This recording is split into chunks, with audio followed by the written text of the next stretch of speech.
phoning in. Let me tell you, they are fucking plants. All these assholes that are phoning in are plants. I know somebody who was involved in that show, and they are planting these people to get ratings. You know what I mean? It's as simple as that. And so, if you want to hear fucking people talk about the club passionately and criticise it, talk to the guy sitting next to you. You know what I mean? Again, and that's where you'll get an honest opinion. As a close friend of mine says, the wind in my balls means more to me than Chris Sutton's opinion. And it's, you know, and it's like, see even at the game on Sunday with that guy Peter Stevenson sitting next to me. You know, that guy, he's a member of a blind party and he comes all the way up and he's thinking about getting a season ticket, you know, and he won't get to many games, but he just says, I want to be part of it. And he lives and breathes Celtic, the guy, you know, and he can tell you everything about Celtic, you know, and it's just like, it makes you very humble when you sit next to guys like that, guys that genuinely love Celtic. And see if he's slagging somebody, I'll listen to him. Because he's travelled all that way up there and paid all that money to come and see Celtic. And the only thing he was gutted about is they were going straight home after the game because they loved to went to the Brazen Head and get a few pints. You know, because he loves being among Celtic supporters.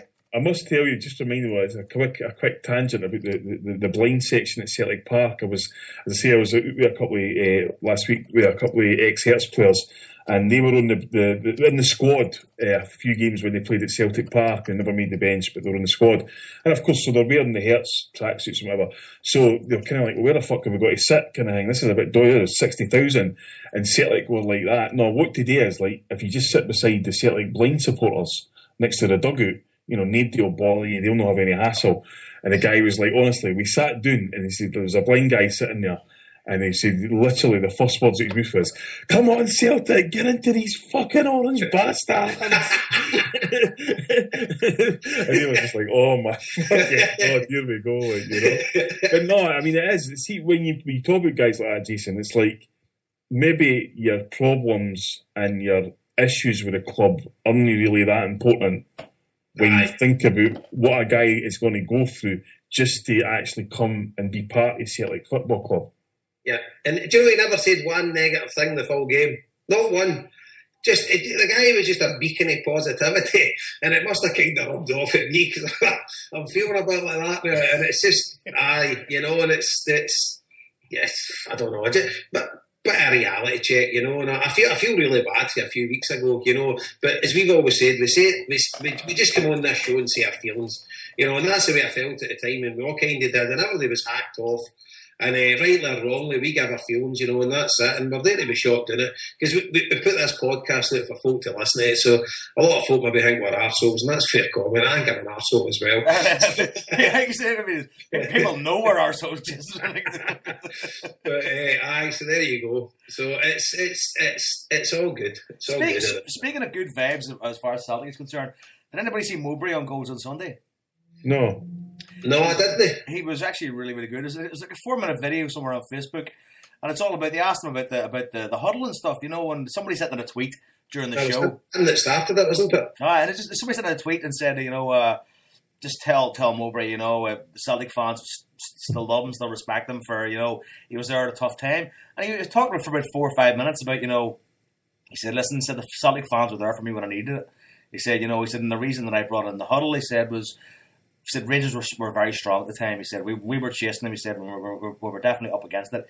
He said so I kind of gathered the guys and said, listen, we need to show some solidarity for the fans. We need to show some sort of unity here, and that's where the huddle came from. And he spoke very frankly. He said, listen, the Celtic fans were there for me whenever I needed it at a very tough time. He said he didn't mention about obviously he mentioned about getting fired and stuff, but it wasn't bitter about it. He said, listen, I've had the pleasure and the honour of managing Celtic for the best part of a year. He said it's a special club. He said special people. He said the fans are amazing. He said, you know, I said it's something that never leaves you. He was brilliant. He was very, very complimentary about Celtic, you know, and just, you know, again, another aspect of this good week of positivity for Celtic fans, you know, just hearing them talk. Well, see the thing as well. See when you look at you've got a Tony Mowbray there. Compare Tony Mowbray with your John Hartsons and your Chris Suttons. Yeah. Tony Mowbray didn't earn astronomical wages. He maybe earned a decent wage when he was a manager, but he was a player. The wages wouldn't have been astronomical. You know, we've seen many guys in his era absolutely skint now, you know, because they didn't earn the big bucks. He would have earned more than your normal working man in the street.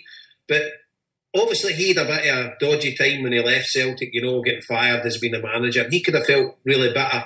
Have you ever heard Tony Mowbray saying a negative word about Celtic? Never.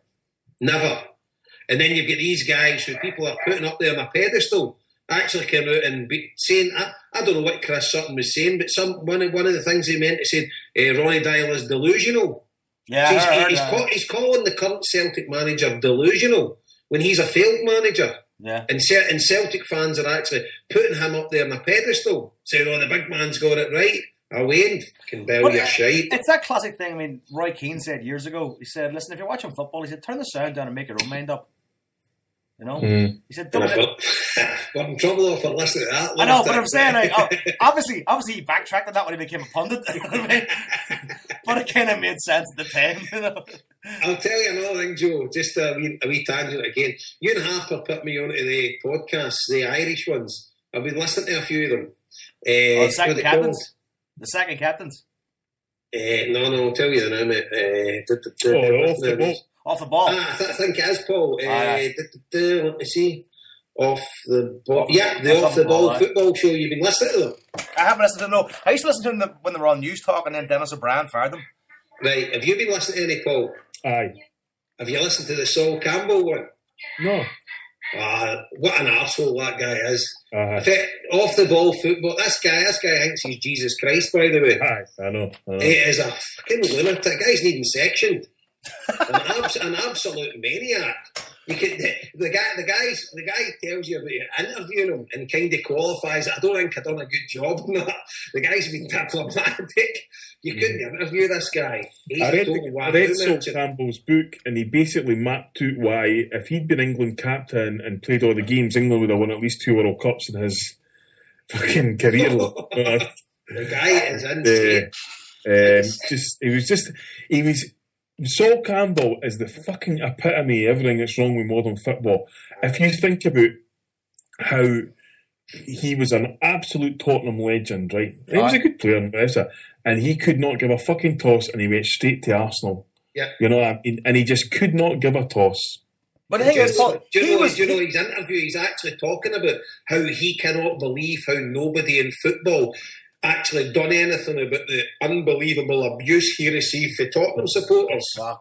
And he says nobody in world football will ever get that kind of abuse again. Did nobody mention about Lewis Figo having a fucking... He's named Guimo Johnson, I thought.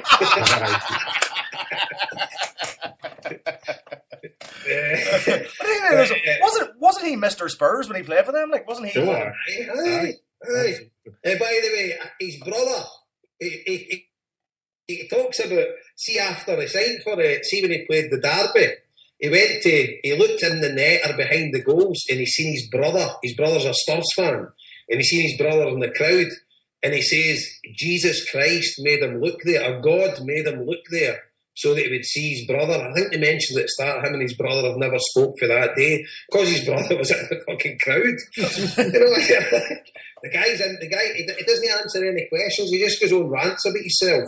How he's a cultured human being. And the guy's a fucking absolute headbanger. I think his brother hadn't spoke to him because he recognises dickheads when he sees them. So there you go. We're off on a slight tangent. So what are we doing the good and bad? Or are we good and bad? I have to do good and bad before we finish up. It's 9:25 now, so good and bad. We'll go with we'll spin the rickety wheel. Paul, we go bad or good first? I'll go bad first, so I'm saying doing a good quiet. Catering yesterday, horrendous still.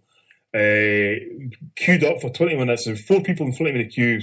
Had a good crack with a boy who was going to Romania, and he was talking about that and all that kind of thing. But we got there and there was nothing left, and we got basically a cup of lukewarm soup for £2.40 that come out of a fucking plastic Tupperware thing.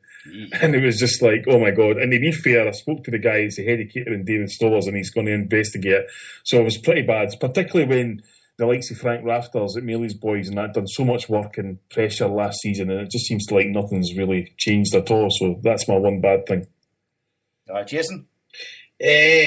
On a similar vein, I got a hot dog at the Astra game and it was absolutely bouffing. But I won't go the catering. Bad thing, let me think. Bad thing. The Celtic board coming out and knocking back the living wage. Oh, that's grim. Yeah. That is grim. That's a bad thing for me. I think that, I know we're at the end of the show, but in all honesty, I think that's going to be their downfall. I think you're onto something there, Paul. Because I think they've totally misjudged the mood on this completely, and it's never going to go away. I mean, there has been a swell and a sea change. It's not even a sea change, but a swell of people going like, well, why can't you just put that extra? Is it $500,000 it's going to cost? Possibly.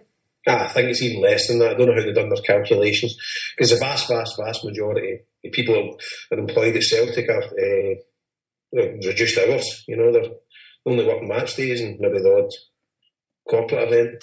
Yeah, but so they're not in for it. Celtic had a big thing on their answer about the benefits that full-time employees get at Celtic. But how many percentage of Celtic's employees are full-time employees? Must be minuscule. So the part-time employees are getting none of those benefits mentioned. So they're probably casual contracts. They're 0-hour contracts. You know what I mean? But I mean, that's kind of the way it goes now at the minute. But at least bump the wages up a wee bit to make it a wee bit more attractive for them. You know what I mean? Make it a sought after job.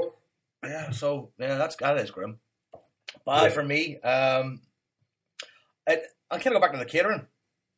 And this is a small thing, right?